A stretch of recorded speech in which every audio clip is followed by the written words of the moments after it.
head back to Wizard Island and continue our journey. We are going to locate those missing 50 inches of water. But in the meantime, I want Reading you, pool. especially families, to talk about where that water might be going.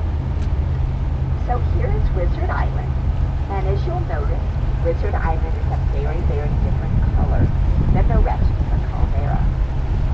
Wizard Island was formed from the last magma from Mount Mazama.